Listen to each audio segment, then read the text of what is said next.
ನಮಸ್ತೆ ಕರ್ನಾಟಕ. ನೋಡಿ, ಸ್ವಾಗತ ನಮ್ಮ ಯೂಟ್ಯೂಬ್ ಚಾನಲ್ಗೆ. ಎಲ್ಲರೂ ಆರಾಮಿದ್ದೀರ ಅಂತ ಅಂದ್ಕೊತೀನಿ. ನಮ್ಮ ಇವತ್ತಿನ ಟ್ರಿಪ್ ಬಂದು ಕಾಳುಮೆಣಸಿನ ಗಿಡ. ಕಾಳುಮೆಣಸಿನಲ್ಲಿ ಯಾವ ತಳಿ, ಎಷ್ಟು ಗಿಡ ನಮ್ಮ ಗಾಡಿ ಲೋಡ್ ಆಗುತ್ತೆ ಅಂತ ಹೇಳ್ತೀನಿ ಬನ್ನಿ. ಇದು ನಮ್ಮ ನರ್ಸರಿಲಿ ಕಾಳುಮೆಣಸಿನ ಬ್ಲಾಕು. ಇಲ್ಲಿ ಪಣಿಯೂರು ಗಿಡಗಳು ಸಿಗ್ತವೆ, ಹಾಗೆ ಕಾಳುಮೆಣಸಿನಲ್ಲಿ ವೆರೈಟಿ ಗಿಡಗಳು ಇಲ್ಲೇ ಸಿಗ್ತವೆ. ನೋಡಿ, ಆರೋಗ್ಯವಾದಂಥ ಕಾಳುಮೆಣಸಿನ ಗಿಡ ನಮ್ಮಲ್ಲಿ ಸಿಗುತ್ತೆ. ಯಾರಿಗಾದ್ರೂ ಬೇಕಿದ್ದರೆ ಕಾಂಟ್ಯಾಕ್ಟ್ ಮಾಡಿ.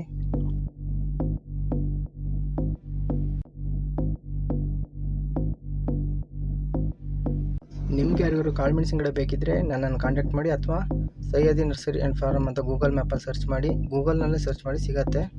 ಕಾಳುಮೆಣಸಿನ ಗಿಡಗಳನ್ನ ಕ್ರೇಟ್ನಲ್ಲಿ ಈ ಥರ ತುಂಬ್ತಾರೆ. 40 ಗಿಡಗಳು ಸೇಮ್ ಹಿಡಿತವೆ ಇಲ್ಲಿ. ಈ ಥರ ಕ್ರೇಟ್ನಲ್ಲಿ ತಗೋಗೋದ್ರಿಂದ ಗಿಡಗಳ ಡ್ಯಾಮೇಜ್ ಸ್ವಲ್ಪ ಕಮ್ಮಿ ಆಗುತ್ತೆ. ಗಿಡಗಳನ್ನ ಈ ಥರ ನೀಟಾಗಿ ಕ್ರೇಟ್ನಲ್ಲಿ ಹಾಕಿ ನಂತರ ಗಾಡಿಗೆ ಲೋಡ್ ಮಾಡಿ ಶುರು ಮಾಡಿದರು.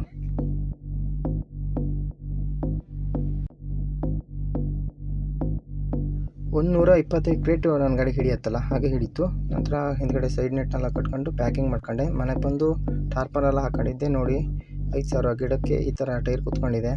ಫ್ರಂಟು ಬ್ಯಾಕು ಎರಡು ಕಡೆನೂ ಕರೆಕ್ಟಾಗಿ ಲೋಡ್ ಆಯ್ತು ಈ ಸಲ. ಅದು ಮಳೆ ಬರ್ತಿತ್ತಲ್ಲ, ಹಾಗಾಗಿ ಸ್ವಲ್ಪ ಲೋಡ್ ಆಯಿತು. ನಂತರ ನಾನು ಆಗುಂಬೆ ಮಾರ್ಗವಾಗಿ ಹೊರಟೆ.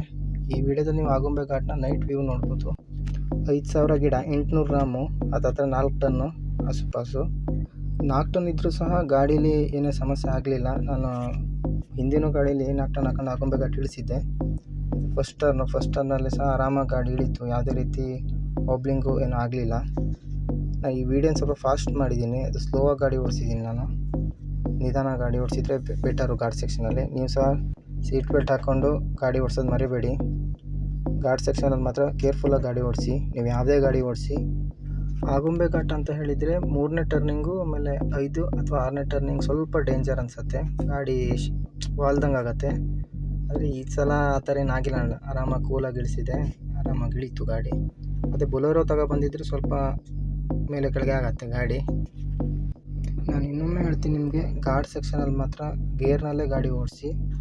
ಯಾಕಂದರೆ ಬ್ರೇಕನ್ನು ಜಾಸ್ತಿ ಅಪ್ಲೈ ಮಾಡಿದರೆ ಬ್ರೇಕ್ ಹಿಡಿಯೋದಿಲ್ಲ. ಬಿಸಿ ಆದರೆ ಡ್ರಮ್ಮು ಬ್ರೇಕ್ ಅಪ್ಲೈ ಕಮ್ಮಿ ಆಗುತ್ತೆ, ಆಮೇಲೆ ಬ್ರೇಕ್ ಫೇಲ್ ಆಗೋ ಚಾನ್ಸಸ್ ಇರುತ್ತೆ. ಹಾಗಾಗಿ ಘಾಟ್ ಸೆಕ್ಷನಲ್ಲಿ ಮಾತ್ರ ಗೇರ್ನಲ್ಲಿ ಇಳಿಸಿ. ಎಲ್ಲ ಫಸ್ಟ್ ಗೇರಾಗಿ ಇಳಿಸ್ಬೇಕಂತಾರೆ. ಸೆಕೆಂಡ್ ಗೇರು, ಫಸ್ಟ್ ಗೇರ್ ಆ ಥರನೇ ನೋಡ್ಕೊತ ಓಡಿಸಿ. ಥರ್ಡ್ ಗೇರೆಲ್ಲ ಹಾಕೋಕ್ಕೆ ಹೋಗಬೇಡಿ, ಮೈಲೇಜ್ ಸಿಗುತ್ತೆ ಹಾಗೆ ಅಂತೇಳಿ ನೀವು ರಿಸ್ಕನ್ನು ಮೈಮೇಲೆ ತಗೋಬೇಡ್ರಿ. ನಾನು ಸೆಕೆಂಡ್ ಗೇರಲ್ಲೇ ಆಲ್ಮೋಸ್ಟ್ ಇಳಿಸಿದ್ದೀನಿ, ಫಸ್ಟ್ ಗೇರ್ ಹಾಕಿಲ್ಲ. 4 ಟನ್ ಇದ್ರೂ ಡ್ರಮ್ ಹೀಟ್ ಆಗಿದೆ. ಘಾಟ್ ಸೆಕ್ಷನ್ ಇಳಿಸಿ ನೋಡಿದೆ, ಡ್ರಮ್ ಸ್ವಲ್ಪ ಹೀಟ್ ಆಗಿತ್ತು. ಆದರೂ ಫಸ್ಟ್ ಗೇರ್ ಹಾಕಿದರೆ ಸಿಕ್ಕಾಪಟ್ಟೆ ಕ್ಲಚ್ ಪ್ಲೇಟ್ ಸ್ಮೆಲ್ ಬಂದುಬಿಡುತ್ತೆ. ಅದಕ್ಕಾಗಿ ಸೆಕೆಂಡ್ ಗೇರ್ನೇ ಜಾಸ್ತಿ ಅಪ್ಲೈ ಮಾಡ್ಕೊತ ಹೋಗಿದ್ದು. ಸ್ಲೋ ಆಗಿ ಇಳಿಸಿದ್ರೆ ಸೆಕೆಂಡ್ ಗೇರಲ್ಲಿ ನಡೆಯುತ್ತೆ, ಏನು ತೊಂದರೆ ಇಲ್ಲ. 4 ಟನ್ ಇದ್ರೂ ನಿಮ್ಗೇನು ಫಾಸ್ಟಾಗಿ ಏನು ಮೂವ್ಮೆಂಟ್ ಆಗೋದಿಲ್ಲ.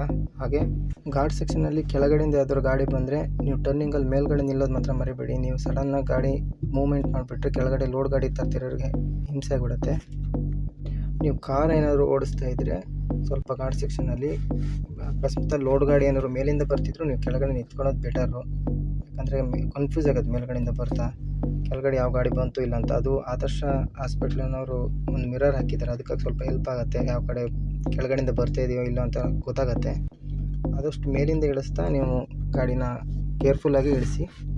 ಗೇರ್ನಲ್ಲೇ ಇಳಿಸಿ, ಬ್ರೇಕ್ ಜಾಸ್ತಿ ಅಪ್ಲೈ ಮಾಡಬೇಡ್ರಿ. ಎಚ್ಚರಿಕೆಯಿಂದ ಇಳಿಸ್ರಿ. ನಿದ್ದೆಗಿದ್ದೆಲ್ಲ ಮತ್ತೆ ಮಾಡೋಕೆ ಹೋಗ್ಬಿಟ್ಟಿರಿ ಘಾಟ್ ಸೆಕ್ಷನಲ್ಲಿ.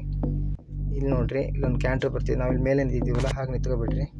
ಏನಿಲ್ಲ, 2 ನಿಮಿಷ ನಾವು ನಿಂತೋದ್ರಿಂದ ಆಗೋದೇನಿಲ್ಲ. ಅಲ್ಲಿ ಕೆಳಗಡೆ ಬರೋರಿಗೂ ಟ್ರಬಲ್ ಆಗೋದಿಲ್ಲ. ಅಂದರೆ ಈ ಟರ್ನಿಂಗ್ ನೋಡಿ, ಈ ಟರ್ನಿಂಗಲ್ಲಿ ನೀವು ಲಾಂಗಾಗಿ ತಗೊಂಡ್ರೆ ಕೆಲಸ ಆಗೋದಿಲ್ಲ. ಸ್ವಲ್ಪ ಶಾರ್ಟಾಗೇ ತಗೋಬೇಕಾಗತ್ತೆ. ಎಲ್ಲ ಟರ್ನಿಂಗಲ್ಲೂ ನೀವು ಲಾಂಗೇ ತಗೊಂಡು ಟರ್ನ್ ಮಾಡ್ತೀನಿ ಅಂದರೆ ಆಗೋದಿಲ್ಲ. ಈಗ ನೋಡಿ, ನಾನು 407 ನಿಲ್ಸ್ಕೊಂಡಿದ್ದೀವಿ, ಮಧ್ಯೆ ಒಂದು ಕಾರ್ನರ್ ಬಂದರು. ನೀವು ಈ ಥರ ಮಾಡಿಬಿಟ್ರೆ ಎದುರುಗಡೆ ಬರೋ ಗಾಡಿಗಳಿಗೆ ಹಿಂಸೆ ಆಗುತ್ತೆ, ಗಾಡಿ ಹಚ್ಚೋಕ್ಕೆ ಟ್ರಬಲ್ ಆಗುತ್ತೆ, ಮತ್ತು ಹಿಂದೆ ಮುಂದೆ ಮಾಡೋಕ್ಕಾಗೋದಿಲ್ಲ ಲೋಡ್ ಗಾಡಿ.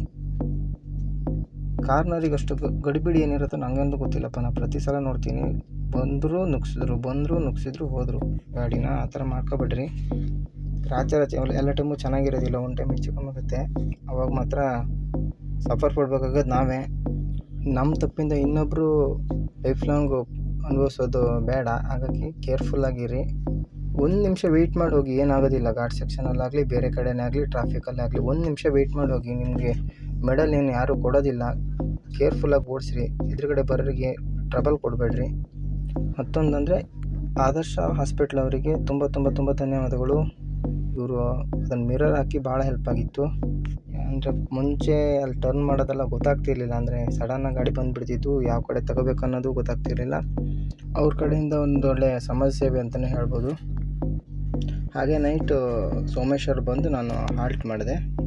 ಇದೊಂದು ನೆನ್ಪಿಟ್ಕೊಳ್ಳಿ, ಯಾವಾಗಲೂ ಗಾಡಿ ಸೆಕ್ಷನ್ ಇಳಿಸಿದ್ರ ಮೇಲೆ 1 ಅವರ್ ಆದರೂ ಗಾಡಿ ಸ್ಟಾಪ್ ಮಾಡಿ ನಿಲ್ಲಿಸಿ ಅಂತ ಹೇಳಿದರೆ ಹ್ಯಾಂಡ್ ಬ್ರೇಕ್ ಎಳೆದು ಇಡಬೇಡಿ. ಮತ್ತು ಗೇರ್ನಲ್ಲಿ ನಿಲ್ಲಿಸಿ ಒಂದು ಟೈರಿಗೆ ಒಂದು ಕಲ್ಲು ಕೊಟ್ಟು ಇಡಿ. ಸಡನ್ನಾಗಿ ಗಾಡಿ ಇಂಜಿನ್ ಆಫ್ ಮಾಡಬೇಡಿ, ಇಗ್ನೇಷನ್ನ. ಯಾಕಂದರೆ ಒಂದು 2 ನಿಮಿಷ, ಈಗೆಲ್ಲ ಆಟೋ ಫ್ಯಾನ್ ಅಲ್ಲ, ಆಟೋಮೆಟಿಕ್ ಫ್ಯಾನ್ ವರ್ಕ್ ಆಗುತ್ತೆ. ಹೀಟ್ ಆಗಿರೋದು ಸ್ವಲ್ಪ ಫ್ಯಾನ್ ತಿರುಗಿ ಕಮ್ಮಿ ಕೂಲ್ ಆಗುತ್ತೆ. ನಂತರ 1 ಅವರ್ ಬಿಡಿ. ನಿಮಗಲ್ಲಿ ಹೋಟೆಲೆಲ್ಲ ಸಿಗುತ್ತೆ. ನಾನೀಗ ನಿಲ್ಲಿಸಿರೋದು ಕರೆಕ್ಟ್ ಸೋಮೇಶ್ವರ ಗಣಪತಿ ದೇವಸ್ಥಾನ ಎದುರಿಗೆ ನಿಲ್ಲಿಸಿದ್ದೀನಿ. ನಾನಲ್ಲಿ ರಾಘವೇಂದ್ರ ಕ್ಯಾಂಟೀನ್ ಅಂತಿದೆ ರಾಘಣ್ಣಂದು, ಅಲ್ಲಿ ಒಂದು ಟೀ ಕುಡ್ಕೊಂಡು ಆಮೇಲೆ ಮಾರ್ನಿಂಗ್ ಹೊರಟೆ.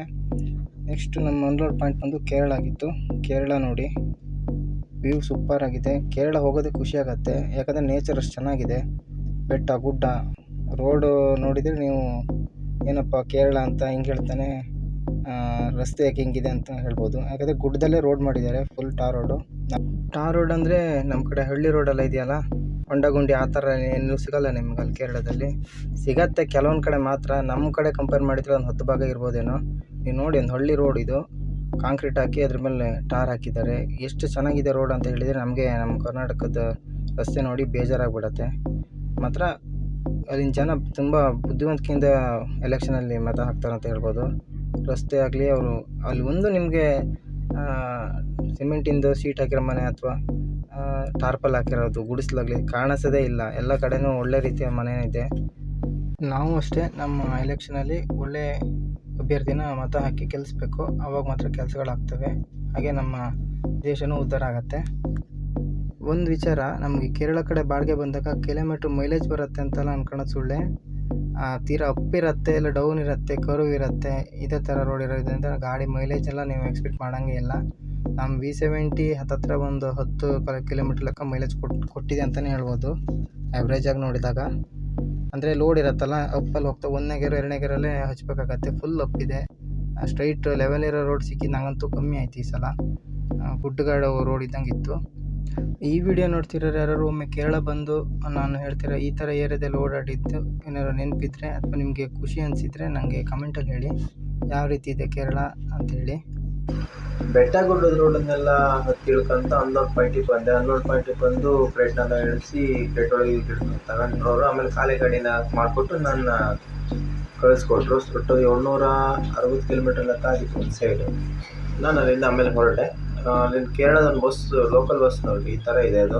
ನಂಗೆ ಅದು ಘಾಟ್ ಸೆಕ್ಷನಲ್ಲಿ ಸಿಕ್ತು. ಘಾಟ್ ಸೆಕ್ಷನ್ ಯಾವ ಥರ ಇದೆ ಅಂತ ಒಂದು ಗೂಗಲ್ ಮ್ಯಾಪಾಗಲ್ಲಿ ತೋರಿಸ್ತೀನಿ ನೋಡಿರಿ ನಿಮಗೆ. ಮೊಬೈಲಲ್ಲಿ ಸ್ಕ್ರೀನ್ ರೆಕಾರ್ಡ್ ಮಾಡ್ಕೊಂಡಿದ್ದೆ. ಅದು ಬೇರೆ ಘಾಟ್ ಸೆಕ್ಷನ್ ಆಗಿದ್ದರಿಂದ ಮಧ್ಯೆ ಏನೋ ದಾರಿ ಕುಸಿದು ಸ್ವಲ್ಪ ದಾರಿ ಹಾಳಾಗಿತ್ತು. ಅದು ರೆಡ್ ಕಾಣುತ್ತಲ್ಲ, ಅದು ಸ್ವಲ್ಪ ಡ್ಯಾಮೇಜ್ ರೋಡ್ ಆಗಿತ್ತು.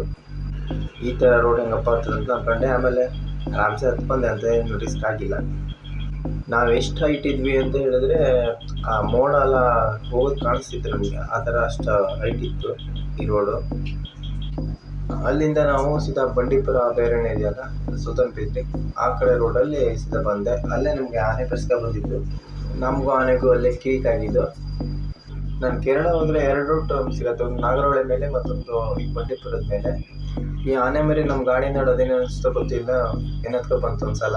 ಅದಾಗಕ್ಕೂ ಮುಂದ್ಗಡೆ ಒಂದು ಆನೆಗಳ ಕ್ಯಾಂಪ್ ಇತ್ತು. ಒಟ್ಟು ಈ ಸಲ ನಮಗೆ ತುಂಬ ಆನೆಗಳು ಕಂಡ್ವು, ಖುಷಿ ಆಯಿತು ಕಾಡು ಪ್ರಾಣಿಗಳು ನೋಡಲಿಕ್ಕೆ. ಇನ್ನು 20 ರೂಪಾಯಿ ಟಿಕೆಟ್ ನಮಗೆ ರೋಡಿಗೆ, ಆ ಕಡೆಯಿಂದ ಪಾಸ್ ಆಗಲಿಲ್ಲ ಅಷ್ಟೇ.